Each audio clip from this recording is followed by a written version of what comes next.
نحمده ونستعينه ونستغفره ونؤمن به ونتوكل عليه ونعوذ بالله من شرور أنفسنا ومن سيئات أعمالنا من يهده الله فلا مضل له ومن يضلله فلا هادي له ونشهد أن لا إله إلا الله وحده لا شريك له ونشهد أن سيدنا ومولانا محمدا عبده ورسوله أما بعد فأعوذ بالله من الشيطان الرجيم بسم الله الرحمن الرحيم لقد كان لكم في رسول الله أسوة حسنة لمن كان يرجو الله واليوم الآخر وذكر الله كثيرا وقال النبي صلى الله عليه وسلم أنا سيد ولد آدم ولا فخر وبيدي لواء الحمد ولا فخر صدق الله العظيم وصدق رسوله النبي الكريم ونحن على ذلك لمن الشاهدين والشاكرين والحمد لله رب العالمين. درود الشريف اللهم صل على محمد وعلى آل محمد كما صليت على اللهم بارك على محمد وعلى آل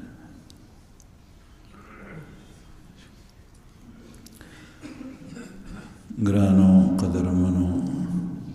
مسلمانانو ورونو د خوږ پیغمبر محمد رسول الله صلی الله علیه وسلم د سیرت په حواله سره د سلسله جاری ده د جمعې په بیاناتو کې رسول الله صلی الله علیه وسلم ځواني او زلمیتوب څنګه تیر کړو نبی کریم صلی الله علیه وسلم په بچپن کې چې کله بنو سعد ابن بکر کې د هغې ماشوموالی تېرېدو او رضاعت یې هلته شوی او هلته یې ګډې بیزې سرولې وې نو پیغمبر علیه الصلاة والسلام بیا په ځوانۍ کې هم دغه څاروي سرولې دي نن سبا د کسب او د پیشې په وجه باندې بعضې خلکو ته سپک ګوري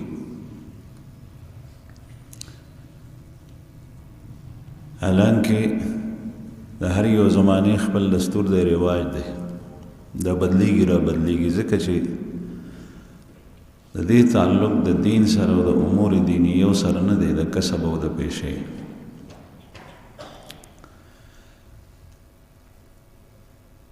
لوهارتوب چمیارتوب ترکاڼتوب کلالي دا ټول هنرونه دي کسبونه دي نه دا سړی معزز کوي او نه دا کسبونه او پیشې سړی ذلیله کوي عزت او ذلت ورکوونکی ذات هغه صرف او صرف د الله دی البته دومره خبره ده چې هر یو پیغمبر چې الله جل جلاله راستولی دی په خپله زمانه کې نو هغه په داسې خاندان کې راستولی دی چې خاندان معزز او داسې په هغه باندې وخت تېر شوی دی چې ډېر د عزت وخت یې تېر کړی دی خلکو ورته د عزت په سترګه کتل په هغه زمانه کې هم نن سبا به بعضې کسبونو ته سپک کتی شي هغه زمانه کې څاروي سرول دا د عزت پیشه وه قرآن کریم کې الله جل شانه د انسان دپاره د مدح په ځای کې د دې تذکره کړې ده چې تاسو څاروي وي سحر لاړ شي سران ته او ماښام بیا راځي په دې کې تاسو دپاره زینت دی ښایست دی نو ښایست او زینت په هغه څیز کې وي چې کوم شی د عزت ګڼلی شي رسول الله صلی الله علیه وسلم ګډې بیزې سرولې دي او دا هغه زمانه کې د عزت کسب او پیشم وه عزت په حقیقت کې الله جل جلاله څخه دی او ذلت هم هغه څخه دی چې هغه وغواړي نو چاته عزت ورکړي او چې هغه وغواړي چاته ذلت ورکړي. وتعز من تشاء وتذل من تشاء بيدك الخير انك على كل شيء قدير. تو جس کو چاہے عزت دیتا ہے اور تو جس کو چاہے ذلیل کرتا ہے. تیرے ہاتھ میں سب کچھ خیر و بھلائی ہے اور تو ہر چیز پر قادر ہے. اللہ جل جلالہ په نزدې معیار د عزت او د شرافت او د قدردانی او د درناوي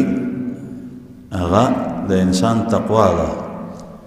ان اکرمکم عند الله اتقاکم. په تاسو کې معزز د الله په نزدې هغه څوک دی چې چا کې تقوا ډېرې. عند الله یو فرمایل الله په نزدې او الله څوک دی هغه خو خالق السماوات والارض دی. هغه زمون رب دی، هغه زمون خالق او مالک دی. د هغه په قبضه قدرت کې د اسمانونو او ځمکې دي. یو ځل یو یهودي رسول الله صلی الله علیه وسلم څخه رالو. د یهودو غټ عالم و، حبر الیهود، بخاری شریف کې حدیث دی. نبی کریم صلی الله علیه وسلم په وړاندې دا خبره وکړه چې الله جل جلاله د ځمکې په یو ګوته ټینګې کړي دي، اسمانونه په بله ګوته ټینګې کړي دي، ونې په بله ګوته ټینګې کړي دي. دغسې د 5 وړو ګوتو تذکره یې وکړه. نو رسول الله صلی الله علیه وسلم مسکی شو او وی فرمایل وما قدر الله حق قدری. ان لوگوں نے اللہ کی قدردانی نہیں کی جس طریقے سے اس کی قدر کرنی چاہیے تھی. دی خلق خپل رب قدر نه دی کړی، دی الله پیژندل نه دی صحیح معنو کې. یہ حدیث مبارک کې د رسول الله صلی الله علیه وسلم مسکی کېدل په دې بنیادو هغه حدیث په آخر کې الفاظ راځي چې تعجب رسول الله صلی الله علیه وسلم کولو د یهودي په وینا چې د الله د قدرت نه خبر دی او بیا به الله باندې ایمان نه راړي، د الله پیغمبر نه بني. او د دې ګوتو تذکره دا متشابهات دي. الله جل شانه د انسان او د مخلوق غوندې نه دی. بهرحال دا خدای الله جل شانه چې چاته وغواړي عزت ورکړي، چې چاته وغواړي ذلیل یې کړي. خدای الله په نزدې باندې معزز هغه څوک دی چې په چا کې تقوا ډېرې. ځکه چې که خلق ستا عزت کوي نو سهار به دې کوي او ماښام به دې نه کوي، ماښام به دې کوي او سهار به دې نه کوي. او چې الله جل جلاله چاته عزت ورکړي نو سهار او ماښام به یې عزت وي، په ویښه او په اوده به یې عزت وي. او چې په دنیا کې نو هم معزز وي، او چې قبر ته لاړ شي نو هم معزز وي، او چې حشر کې وي نو هم معزز وي. محمد رسول الله صلی الله علیه وسلم انبیاء کرام هغه چې څنګه الله جل شانه په دنیا کې عزت ورکړو نو داسې او په آخرت کې. او محمد رسول الله صلی الله علیه وسلم په حوض کوثر باندې ولاړ او خپل امتیانو ته په خپل مبارک لاس باندې بیا اوبه ورکوي. دا الله جل شانه عزت او بیا د هغه په پل باندې پل کې خودونکو ته دا عزت او شرافت الله جل شانه ورکړي چې د هغه د لاس نه به ورته پیاله ورکړي. ابو بکر صدیق رضی الله عنه به هم ورسره ولاړ. او دا ورځ داسې ورځ ده چې الله پاک دې د دې ورځې د ذلت او رسوایي نه موږ وساتي.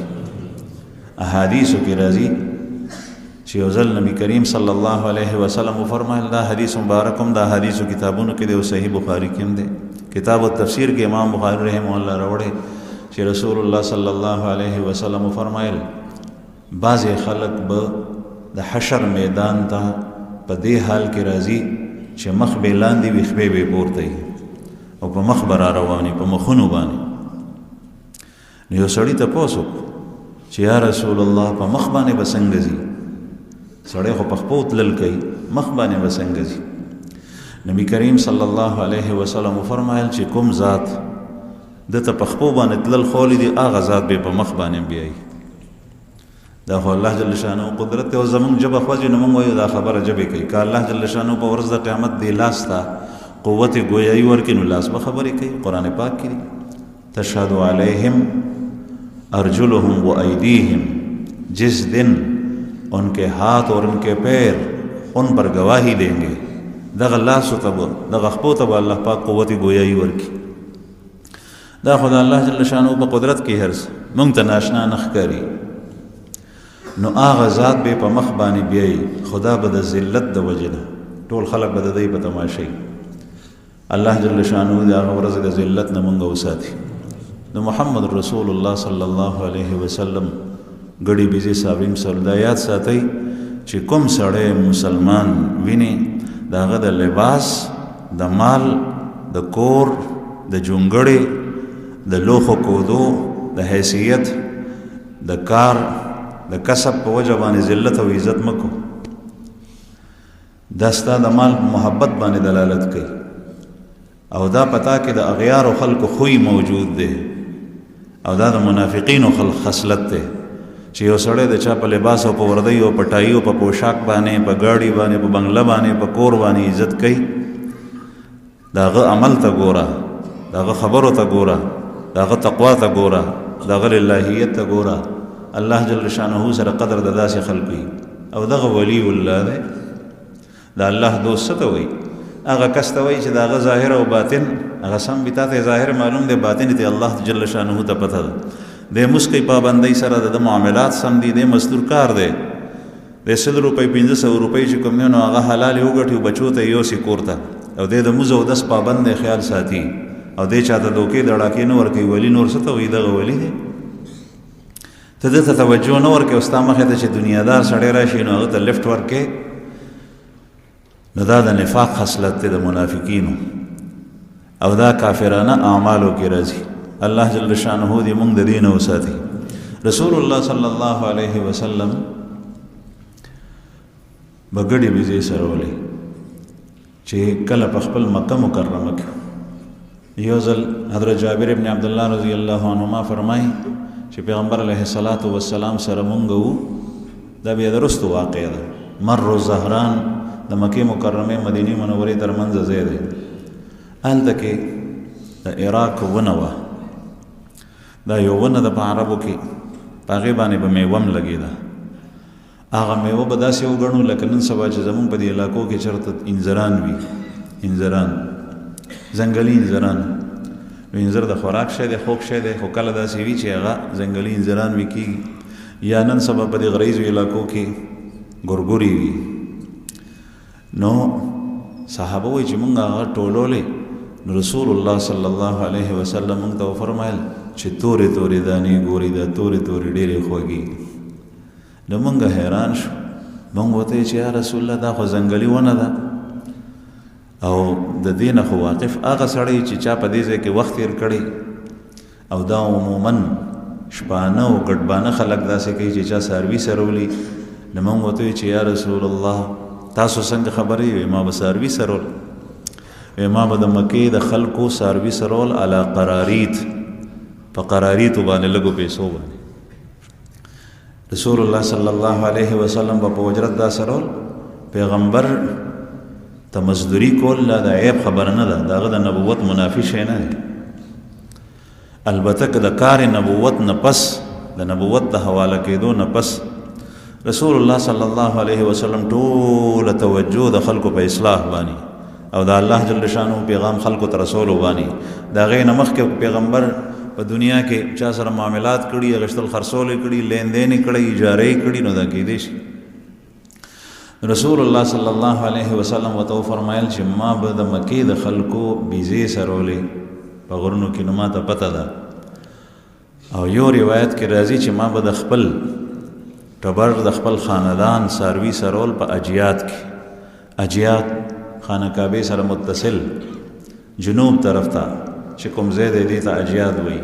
نن سبا د غرونو وران کړل، د غرونو په دغه غرونو باندې رسول الله صلی الله علیه وسلم فرمایي چې ما به څاروي سرول. دا ګډې سرول نبی کریم صلی الله علیه وسلم نه په یو موقع چاته پوښتنه چې یا رسول الله تاسو هم سرولې دي؟ وته یې فرمایل وما من نبی، یو پیغمبر هم داسې نه دی تېر شوی چې هغه ګډې بیزې نه سرولي، دا څاروي نه سرولي، هر یو پیغمبر سرولي. بیا یې فرمایل چې موسی علیه السلام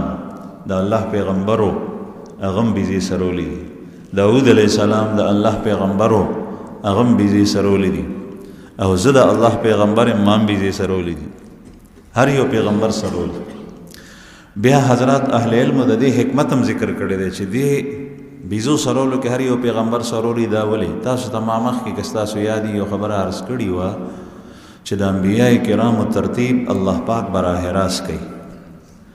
نو دا پیغمبر د تربیت کولی د پیغمبر تربیت الله پاک براه راست کوي. دا د پیغمبر تربیت کولی چې ته خپل امت څنګه سنبالې په دې کې خو به هر قسم خلق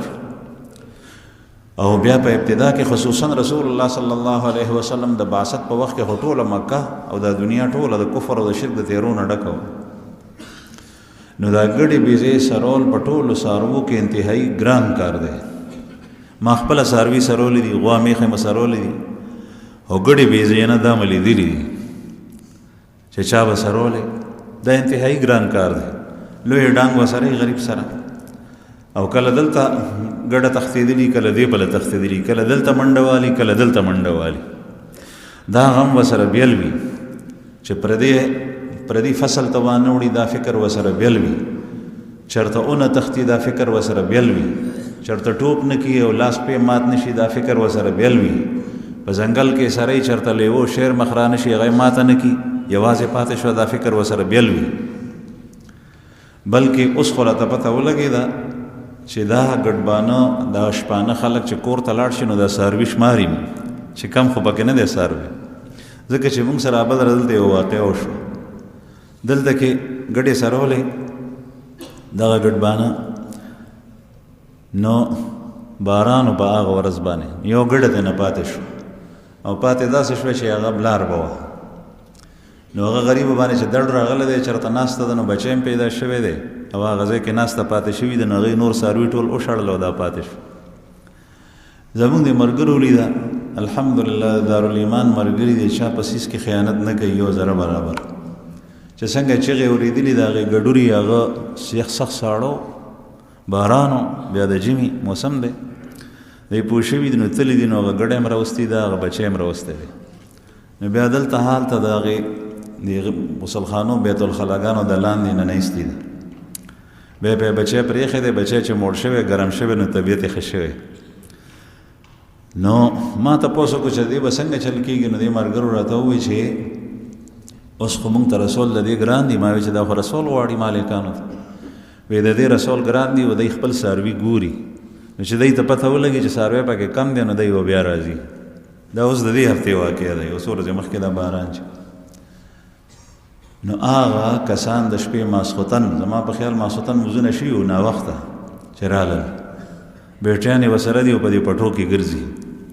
نو دی ورته آواز ورکړی دی چې څوک یې تاسو بیا راغلي دي. بیا ورته ګډه روګړي، نو ډېرو دعاګانې کړي. نو دې غریب سره د ورځې ټوله ورځ څاروي ورسره وي، بیا ورسره د شپې دا فکر وي چې دا څاروی کم خو نه دی. نو دا ټول ترتیب د هغې څاروو خیال ساتل، دا د ده تربیت کېږي. هر طریقې سره خیال ساتي چې هغه ته هم نقصان ونه رسي، ما ته هم تاوان ونه رسي. نو پیغمبر مثال لاسي د دې امت مثال په شان د دې وړو څاروو د ګډو بیزو دی. څوک کفر طرف ته وړي، څوک فسق و فجور ته وړي، څوک سود طرف ته روان دي، څوک رشوت طرف ته روان دي. رسول الله صلی الله علیه وسلم یو ځل ارشاد فرمایلو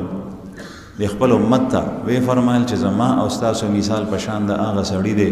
لکه یو سړی په ځنګل کې او هغه اور بل کړي، او چې اور بل کې په ځنګل کې سړی د شپې توره تیاره کې. نو تاسو ته پته ده، مونږ لیدلي ده چې دا غیر چاپېر نه د حشرات الارض ببوزي او دا کیڼډي دا ټول هغې اور ته راغونډ شي، نو د اور ته ځي، په اور کې سوځي.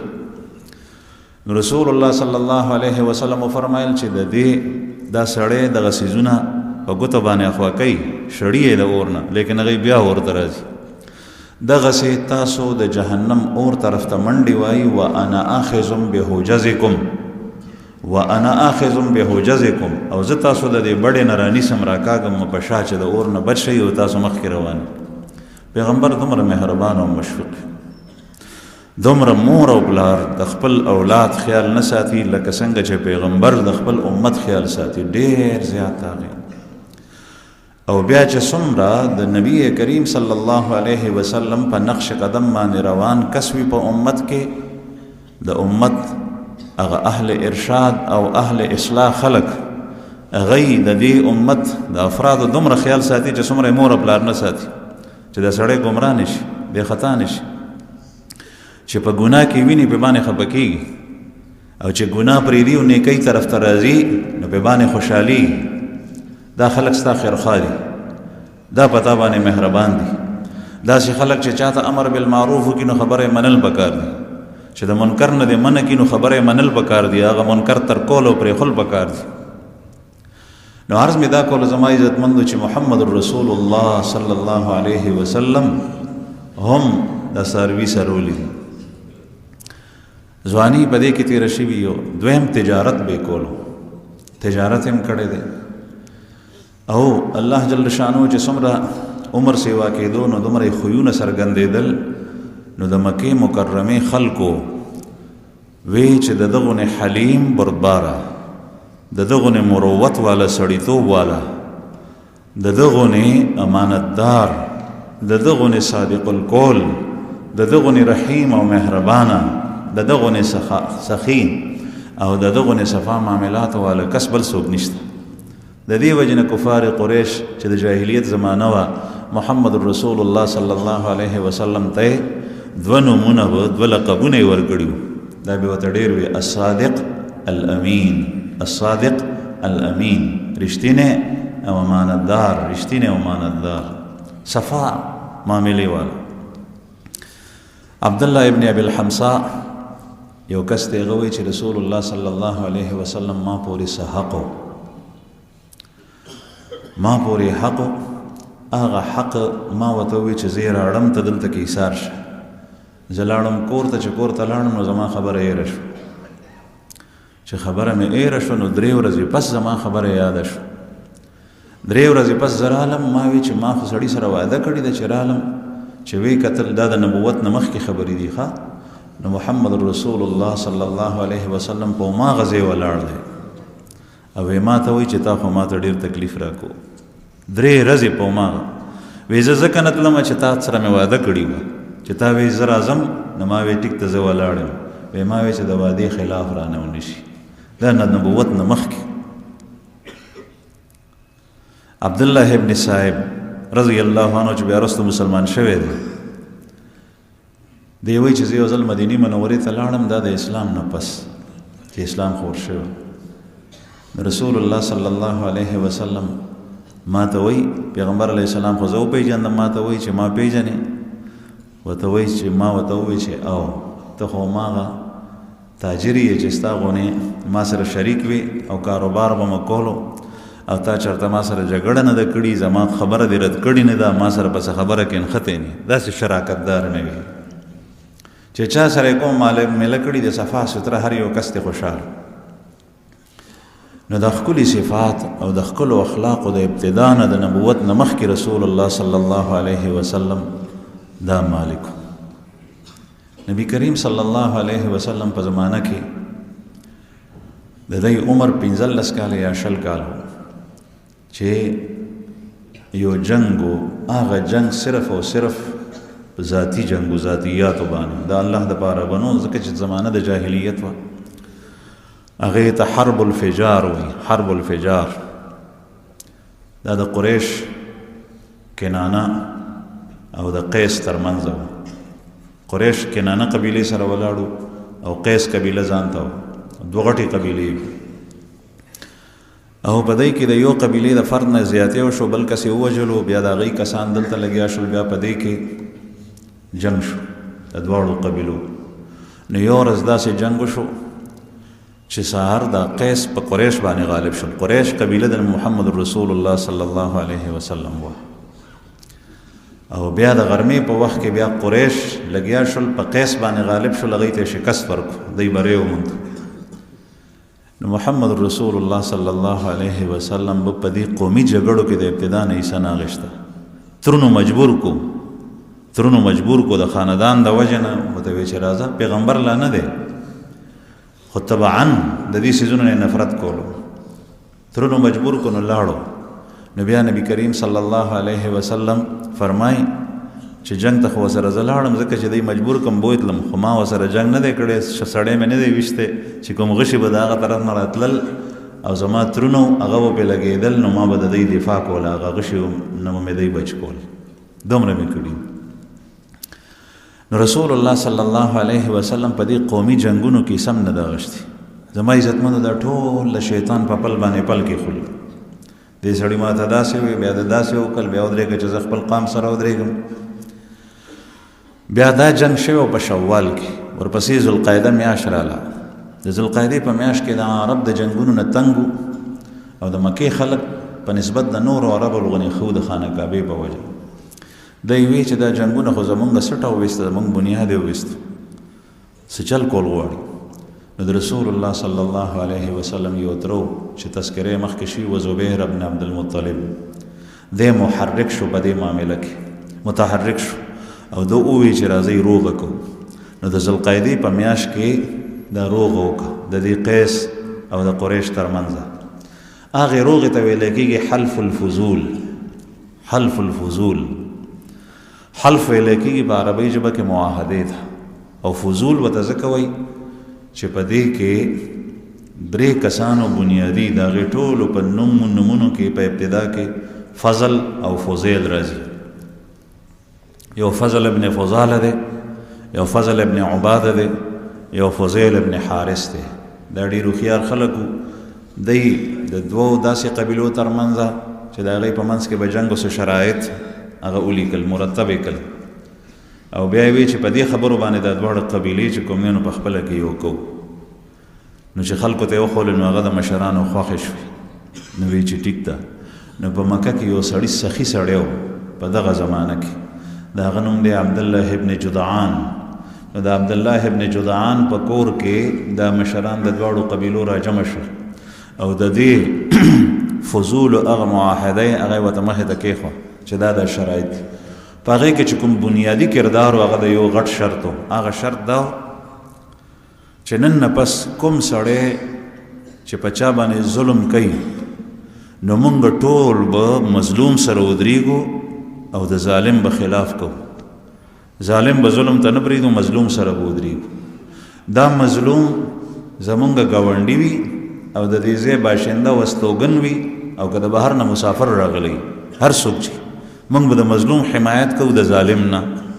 په دې باندې ټولو اتفاق وکړو. دغه معاهده د رسول الله صلی الله علیه وسلم دومره خوښه شوه دا روغه دا صلحه چې پیغمبر علیه الصلاة والسلام فرمایي چې په دې روغه کې زم شریکم. د عبدالله ابن جدعان په کور کې د مشرانو سره ناستو او دا روغه وایي زما دومره خوښه وه چې دا دنیا ټوله ډکه د سرو خانو ما ته چا راکړی وی نو هغه زما نو خوښ دغه روغه مې خوښه وه. او بیا فرمایي د دې تذکره به بیا بعد النبوه بعد الرساله کوله د رسالت نه پس بیا فرمایي که چېرې اوس داسې روغې ته زه چا راوبللم نو زه به اوس هم داسې روغې ته ځم ځکه چې په دې کې دشمني ختمول دي قتل و غارت ختمول دي. دا کوم ځای کې چې چېرته جنگ راځي هغه خو صرف او صرف د الله جل جلاله دپاره شوی دی. د الله دین ته چې څوک رکاوټ او معنی ګرځي د هغې سره جهاد شوی. باقی په خپله کې جنګېدل دا خو رسول الله صلی الله علیه وسلم د تعلیماتو خلاف وه. نو وایي که اوس هم داسې څوک معاهده وکړي نو زه به هغې سره په دې معاهده کې شریک یم زه باندې راضي یم زه به د هغې په ډله کې ولاړ. دغه وخت کې دا عبدالله ابن جدعان د ده په کور کې دا ولې کېده ځکه چې لږ روټۍ کړي وه په هغې کې. نو دا زمونږ تجربه ده زمونږ په کلي کې مروغې شوي دي پکې خپله په بعضې کې باعث ګرځېدلی وم او مشرانو سره پکې ومه. دا روټۍ کول په روغه کې ډېر زیات ښیي چې کله د دوو خاندانونو روغه کې او پکې چېرته روټۍ وکړي دا دواړه په روټیو په دسترخوان کښېني نو دا ډېر خوند کوي. دې سره روغه ډېره ښه راځي او دا زمونږ تجربه ده چې په هغې سره هغه روغه داسې کلکه وشي بیا د یو کس ته وایي فریق ته چې ته روټۍ وکړه دا کسان د هغه کور ته میلمانه راشي بیا دی ته وایي چې ته روټۍ وکړه نو هغه کسان د ده کور ته میلمانه راشي نو دوی سره په خپلو کې مینه محبت زیات شي. صرف ملاقاتونه چې وشي بیا یې پرېږدي نو بیا کله کله په زړه کې هغه خیرې وي هغه لوګې وي هغه لوګېږي هغې نه بیا خطره جوړي. نو عبدالله ابن جدعان په کور کې دا روغه چې کوله نو دی ډېر سخي سړی و. د ده یو ټب نن سبا ورته ټب وایي موږ ورته کونال وایو دا چې د وریجې چې پکې شي غټ شي. هغه زمانه کې خدای خبر چې هغه د کاڼي نه جوړو او که د لرګي نه جوړو او که د خاورې نه جوړو د ټیکري نه یو د سیرت په کتابونو کې لیکي چې رسول الله صلی الله علیه وسلم فرمایي چې د دې عبد الله ابن جدعان داسې روټۍ به ورکوله په هغه زمانه کې چې د دغه یو ټپ چې په کوم کې چې خوراک شي هغه دومره غټو چې سړی به په نور باندې تلو او نور به سخت ګرم و نو د هغې ټپ د جۍ سوري ته به ودرېدو تاسو اندازه ولګوئ چې دا به څومره اوچت دا د حضرت ام المؤمنین حضرت عائشہ رضی اللہ عنہا د تر زوی و د عبدالله ابن جدعان رسول الله صلی الله علیه وسلم نے یوزل ام المؤمنین تپوس کئی چې یا رسول الله عبدالله ابن جدعان دومره سخی سړی و نو د دا روټۍ چې په خلکو به یې خورول او دا سخاوت دا به په ورځ د قیامت دته هېڅ فایده نه ورکوي ځکه چې د ایمان نور وړي نبی کریم صلی الله علیه وسلم ورته وفرمیل چې نه ځکه چې یو ورځ د داسې نه دی ویلي رب اغفر لی خطیئتی یوم الدین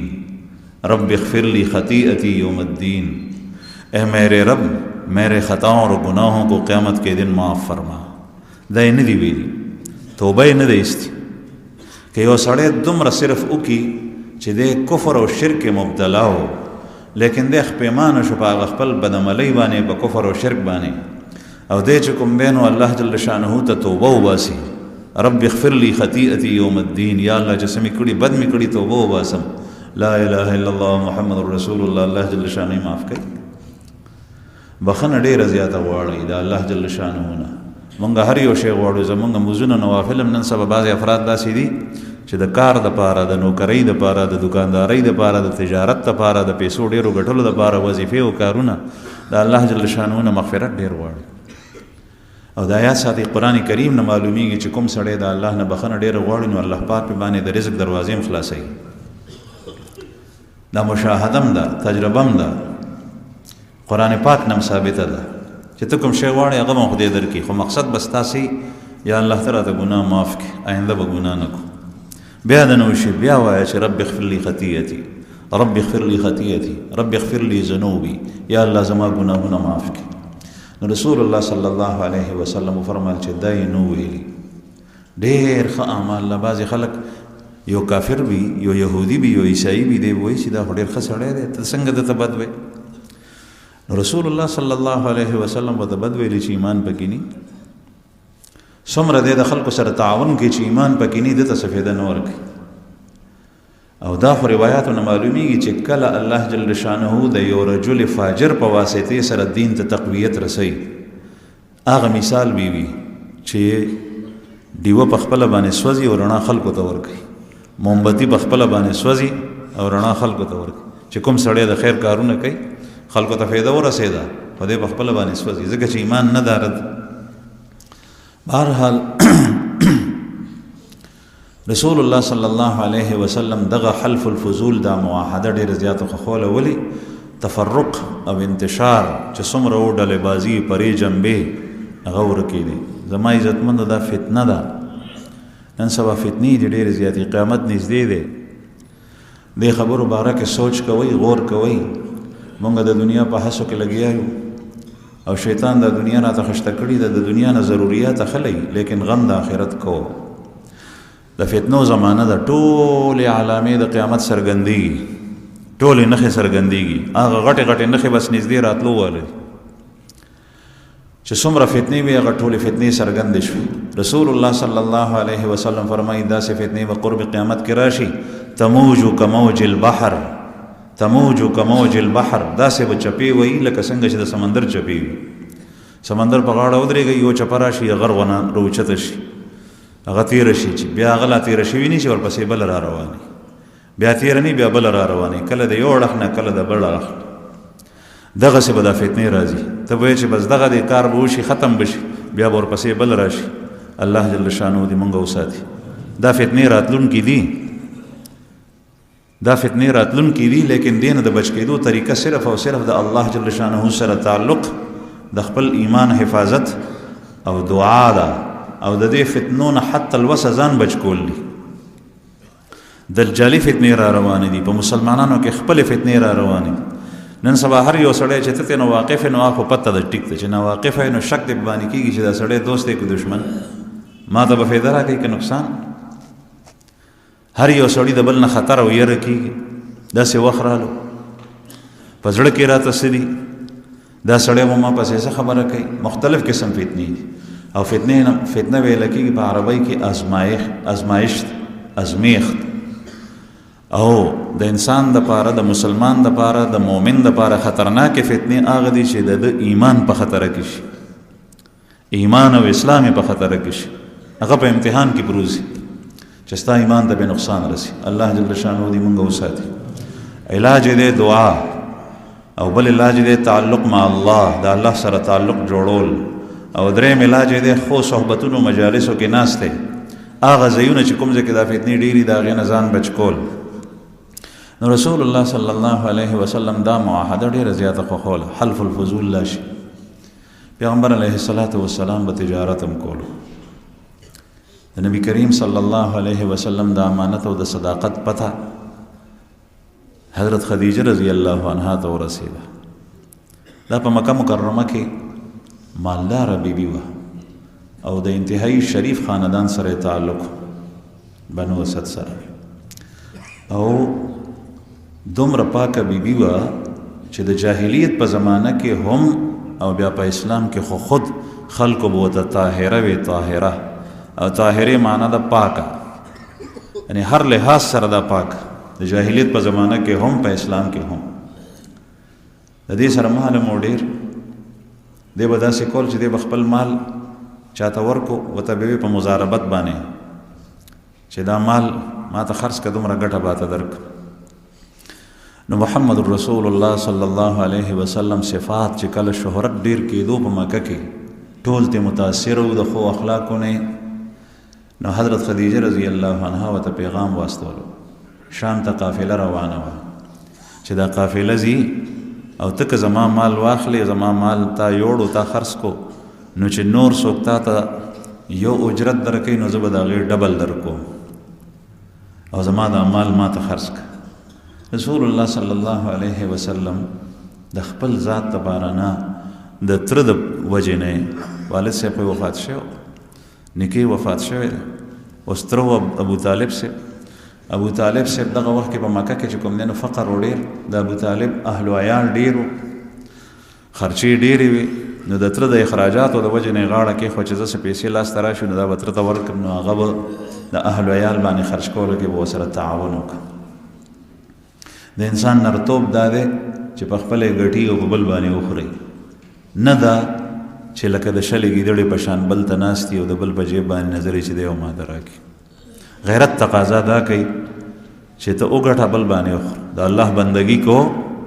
او بیا مزدوري کو ځان نه زور وباسه ګټه په بل باندې وخوره محمد رسول الله صلی الله علیه وسلم دام کړي د دې وجې نه دې ته غاړه کېښوه وی ټیک ده حضرت خدیجه رضی الله عنها مال ورکو د هغې مال یوازې به دومره و چې د قریشو د ټولو قافلې به دومره مال نو د هغې مال به پسې واو هغه نبي کریم صلی الله علیه وسلم روان کو حضرت خدیجه رضی الله عنها یو غلام میسره هغه غلام یې ورسره کو د تعاون او د مدد دپاره دی روان شول قافله روانه شوه تجارت دپاره شام ته تلل چې کله شام ته ورسېدل د شام سرحد ته دننه بصرا نومې ښار و د هغې تذکره مخکې هم شوي وه نن سبا هغه شمالي سعودي عربستان کې راځي نو هغه زمانه کې دا په شام کې و چې هلته ورسېدل دا د شام ملکو رسول الله صلی الله علیه وسلم د غرمې وختو یو ونه و د هغې ونې سوري ته کېناستل میسره غلام هم دی ورسره نو دې ځای کې یو راهب و لکه څنګه چې مخکې تذکره شوي وه هغه بحیره راهب او دا اوس چې کوم راهب دی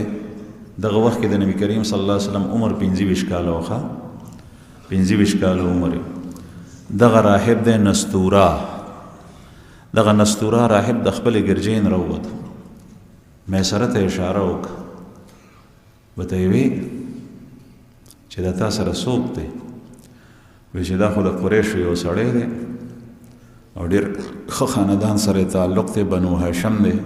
نبی کریم صلی الله علیه وسلم ورته یاد کو نو هغه راهب ورته وایي چې دې ونې لاندې خو پیغمبر نه علاوه بل څوک نه دي ناست. عیسی علیه السلام ته لاندې ناستو او اوس دا بل کس ته چې لاندې کینی دا خو ماته نبي و آخر زمان ښکاري. بیا ورسره نږدې شو، بیا نښې نښانې کتې، رسول الله صلی الله علیه وسلم مبارک سترګو ته یې وکتل. پیغمبر علیه السلام ته الله جل شانو ډېر حسن ښایست او جمال ورکړو. په دې سترګو په دې سپینوالو کې به سرې سرې نرۍ نرۍ رغدې وي، سره سره نري رګونه. نو هغه نستوره راهب میسره ته وایي چې دا سره رګونه دا سرې رغدې وي چې دا خو د مخکې نه د ده دي. نو هغه پوه شو چې دا خو داسې ښکارېږي چې د الله پیغمبر دی. رسول الله صلی الله علیه وسلم هغه مال تجارت دلته کې خرڅولو. نو بیا یو سړی رالو، هغه ورسره پس خبره باندې اختلاف شو. نو ورته وی چې واللات والعزا، په لات او په عزا دې قسم وي، دا خبره داسې ده. نو محمد رسول الله صلی الله علیه وسلم ورته فرمایي چې لات او عزا خو بوتان دي او زما ډېر بدې شي، او زه خو د هغې نه ډډې ته ځم، ما ته د هغې قسم مه خوره، د الله په نوم باندې قسم خوره. هغه سړي اقرار وکړو، ورته ویې چې ستا خبره ټیک ده. او بیا چې نبی کریم صلی الله علیه وسلم معامله کې کومه خبر وه د هغې اعتراف یې وکړو. پیغمبر علیه السلام هغه مال خرڅ کو، او چې کوم مال نور غشتلو هغه یې واغشتو، ځکه چې د دې ځای مال بیا هلته وړو خرڅولو، بیا د هلته نه بیا راوړو مکه کې بیا خرڅولو. نوره سودا یې وکړه او را روان شو. نو میسره چې کوم ورسره غلام و هغه وایي چې په لاره باندې به مونږ راتلو، نو چې کله به سخت مرو نو دوو فرښتو به رسول الله صلی الله علیه وسلم باندې سوری کړی، هغه به د وریځې په شکل کې ښکارېدی او په هغې باندې به خاص سوری کړی. ان تر دې چې مکې مکرمې ته رالل، نو دې ځای کې هم رسول الله صلی الله علیه وسلم باندې دې فرښتو سوری کړی. او دغه وخت کې حضرت خدیجه رضی الله عنها په خپل کور د پاسه ولاړه وه، سره نورې زنانه هم وي، او یو ځای نه یې کتل نو هغه زنانو ته یې وښیل، رسول الله صلی الله علیه وسلم ورته وښول. نو چې کله میسره رالو، نو حضرت خدیجه رضی الله عنها ته تپوس وکړو د پیغمبر علیه السلام تګ او واپس راتګ او ټول حالات. نو داسې ناشنا ناشنا بیانات یې ورته وکړل چې هغه ته ډېره زیاته متاثره شو. او کوم مال چې رسول الله صلی الله علیه وسلم وړی، نو هغه په دومره منافع باندې ورته خرڅ کړی چې داسې نفع د دې نه مخکې بل چا نه وه ورکړي. حضرت خدیجه رضی الله عنها چې دغه وخت کې لا اسلام نو، هغې هم ورته چې کومه مزدوري مارلې وه، نو د هغې نه علاوه برخه یې ورته ورکړه ډېره، او کوم سامان چې د هلته نه راوړی نو هغه یې دلته په ډېره ګټه باندې په مکه مکرمه کې خرڅ کړو. نو به هر حال د رسول الله صلی الله علیه وسلم تجارت هغه هم داسې و. او دا یاد ساتئ چې کله سړی د الله جل شانه سره کلکه اراده وکړي. د بعضې سړی وایي چې دکانداري کوم خو د بازار سره چې نه چلېږي نو بیا کار خراب دی. که ته په زړه کې دا پوخ عزم وکړي، دا عزم وکړي چې زما په قسمت کې کومه ګټه لیکلې ده هغه به وي، خو زه به حلال کوم او حرام نه، جایز به کوم ناجایز نه، روا به کوم او ناروا نه، زیاتې به د چا سره نه کوم، نو الله جل شانه به ستا په هغې کار کې برکت اچي. اته صحابه کرام چې د رسول الله صلی الله علیه وسلم صحبت یافته وو، کتابونو لیکلي دي د تاریخ چې صحابه کرام خو خواره شول په دنیا کې. اته صحابه کرام د چین ته تللي او د تجارت په وجه باندې هلته خلک مسلمانان کړي دي. تجارت په وجه چې هلته په مارکیټ کې کېناستل، دکانونه اخلاص کړل، نو دی چې څنګه معیاري سودا ورکوله او په کوم قیمت یې ورکوله، نو خلکو به د دی نه سودا وړه، شیم معیاري او په قیمت باندې مخ ته د بل نه ارزانه خله چې معیاري شی خرڅوي په ریټ باندې ښه خرڅوي، ګټه پکې لږه اخلي، نو تا نه خلک سودا کوي، شیم ښه دی او په لږه منافع هم پکې کم اخلي. نو چې کله د دی نه به خلکو تجارت مال اغشتو، د نور چا نه نه اغشتو، ټول بازار یې ډاون کو، ټپ شو. بادشاه ته خلکو شکایت شي وړو چې دغسې د بهر نه داسې خلک راغلي دي د عربستان نه، او داسې هغوی چې کوم دی نو په وجه باندې ټول تجارت مارکیټ ښکته شوی. بادشاه راوغوښتل، ورته یې ویې چې تاسو څوک یې؟ تعارف یې وکړو، ورته یې ویې چې دلته نه ځئ؟ دی ورته ویې صحابه چې وجه؟ وایي چې ستاسو په وجه بازار وایي که مونږ چا سره زیاتۍ کړې څوک دې راشي، چا ته مو سودا خرابه ورکړي یا مو چا نه پیسې زیاتې اخیستي، مونږ خو ستا قوم او ستا رعایا سره ښه کوو. باقي چې خلک مونږ سره راځي هغې څخه نه ځي نو مونږ د هغې څه چلو کړو. نو د رسول الله صلی الله علیه وسلم صحبت یافته صحابو کې د هغې هغه صفات منتقل شوي او د هغې په د ژبې په دعوت نه په دې معاملاتي دعوت او عملی دعوت او د کردار په دعوت باندې بیا خلک هلته مسلمانان شوي. چین ته چې کوم اسلام راغلی و هغه د دې صحابو په وجه باندې. الله جل شانه دې مونږ ته د خوږ پیغمبر صلی الله علیه وسلم په سیرت د عمل توفیق راکړي. واخر دعوانا